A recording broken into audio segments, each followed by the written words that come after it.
Vadakara railway station പരിസരത്ത് ഏർപ്പെടുത്തിയ ഗതാഗത നിയന്ത്രണത്തിൽ പ്രതിഷേധവുമായി ഓട്ടോ തൊഴിലാളികൾ. ഗതാഗതക്കുരുക്ക് പരിഹരിക്കുന്നതിനായി കഴിഞ്ഞ ദിവസമാണ് Vadakara railway station Edodi road one way ആക്കി ട്രാഫിക് പോലീസ് ബോർഡുകൾ സ്ഥാപിച്ചത്. സർവീസ് നിർത്തിവെച്ച തൊഴിലാളികൾ ട്രാഫിക് സ്റ്റേഷനിലെത്തി പ്രയാസം അറിയിച്ചു. വൺവേ ആക്കിയതിനാൽ റെയിൽവേ സ്റ്റേഷൻ പരിസരത്ത് നിന്നും ചുറ്റി കീർത്തി തിയേറ്റർ ഭാഗത്തുകൂടിയാണ് വാഹനങ്ങൾ പോകേണ്ടത്. ഇത് ദൂരം കൂടുതലാണെന്നും 10 രൂപയോളം ചാർജിൽ വ്യത്യാസം വരുമെന്നും തൊഴിലാളികൾ പറഞ്ഞു. അത് യാത്രക്കാരോട് പറയുമ്പോൾ തർക്കമുണ്ടാവുന്നുവെന്നും അവർ പറഞ്ഞു. അതിനാൽ ഓടാൻ കഴിയില്ലെന്ന് പറഞ്ഞാണ് സർവീസ് നിർത്തിവെച്ചത്. ട്രാഫിക് എസ്ഐയുമായി നടത്തിയ ചർച്ചയിൽ നിലവിലെ സ്ഥിതി തുടരാൻ തന്നെ തീരുമാനമായി. റോഡുകളുടെ അറ്റകുറ്റപ്പണി പെട്ടെന്ന് തീർക്കുന്ന മുറയ്ക്ക് പകരം സംവിധാനം ഒരുക്കാമെന്ന ഉറപ്പിനെ തുടർന്നാണ് പ്രതിഷേധം അവസാനിപ്പിച്ചത്. യാത്രക്കാർ സഹകരിക്കണമെന്ന് തൊഴിലാളികൾ ആവശ്യപ്പെട്ടു.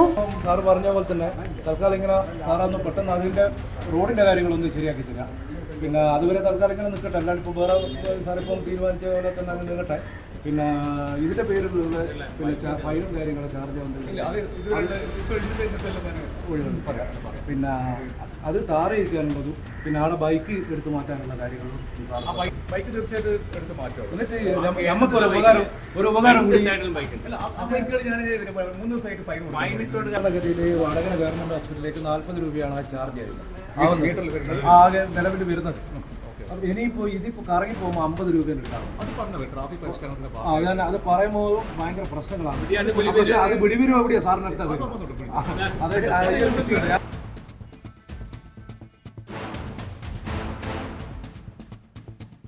പിന്നെ വടകര പിന്നെ റെയിൽവേ സ്റ്റേഷൻ പരിസരത്ത് നോ എൻട്രി വൺ വേ ആക്കിയതുമായിട്ടുള്ള ഒരു വിഷയമായിട്ടാണ് പോലീസ് സ്റ്റേഷനിൽ പോയി സംസാരിച്ച്. ഇപ്പോൾ വടകരയിൽ നിന്ന് റെയിൽവേ സ്റ്റേഷനിൽ നിന്ന് വണ്ടി വിളിച്ച് പോകുന്ന ആൾക്കാർക്ക് പൈസ മീറ്ററിൽ വ്യത്യാസം വരുന്നതും ആൾക്കാരുമായിട്ട് പ്രശ്നമാവുന്നതിനെ പറ്റിയൊക്കെ ചർച്ച ചെയ്ത് ഇങ്ങനെയുള്ള ഒരു വിഷയങ്ങളുണ്ട്. ആൾക്കാരുമായിട്ട് പ്രശ്നമാകുന്ന ഒരു വിഷയങ്ങളുണ്ട്. അതൊക്കെ ഇപ്പോൾ ചർച്ച ചെയ്ത് പരിഹരിച്ചിട്ടുണ്ട്. ഇപ്പോൾ തൽക്കാലം ഈ നോ എൻട്രി ഇങ്ങനെ തന്നെ വെക്കാനുള്ള തീരുമാനത്തിലാണുള്ളത്. ഇപ്പോൾ ബാക്കിയുള്ള റോഡുകളും കാര്യങ്ങളൊക്കെ പെട്ടെന്ന് തന്നെ താർ ചെയ്യാൻ വേണ്ടി പിന്നെ റീതാറിങ്ങും പാച്ച് വർക്ക് ചെയ്യാനുള്ള സംവിധാനങ്ങളെല്ലാം സാറ് ഇടപെട്ടിട്ട് ചെയ്തു തരാൻ വേണ്ടിയുള്ള ഉറപ്പ് തന്നതുകൊണ്ട് തൽക്കാലം ഇതിങ്ങനെ ചാർജിൻ്റെ വ്യത്യാസം എന്ന് പറയുന്നത് സാധാരണഗതിയിൽ ആ ഹോസ്പിറ്റലിൽ ഇപ്പം വടകര റെയിൽവേ സ്റ്റേഷനിൽ ഹോസ്പിറ്റലിൽ പോവുകയാണെങ്കിൽ ഉണ്ടാവുന്നതിനേക്കാളും കൂടുതൽ ചാർജ് ഇപ്പോൾ കറങ്ങിപ്പോകുന്നത് കൊണ്ട് ഉണ്ടാവും. അതുകൊണ്ട് ജനങ്ങൾ സഹകരിക്കുക. ഇത്രയും ഒരു 10 രൂപേൻ്റെ അടുത്ത് വരെ വ്യത്യാസം വരുന്നുണ്ട്. അതുകൊണ്ട് ജനങ്ങളും അത് മനസ്സിലാക്കിയിട്ട് സഹകരിക്കുക എന്നുള്ളത് ഒരു അഭ്യർത്ഥന കൂടിയാണ്. ഇതുപോലെ നല്ല സുന്ദരിയായിരിക്കണം. അപ്പോ കല്യാണ പെണ്ണോ? അത് ചിറ്റപ്പന്റെ ഇഷ്ടം. ഇത് മതിയോ? ചിറ്റപ്പ. പാർക്കോ ഗോൾഡ് ആൻഡ് ഡയമണ്ട്സ്.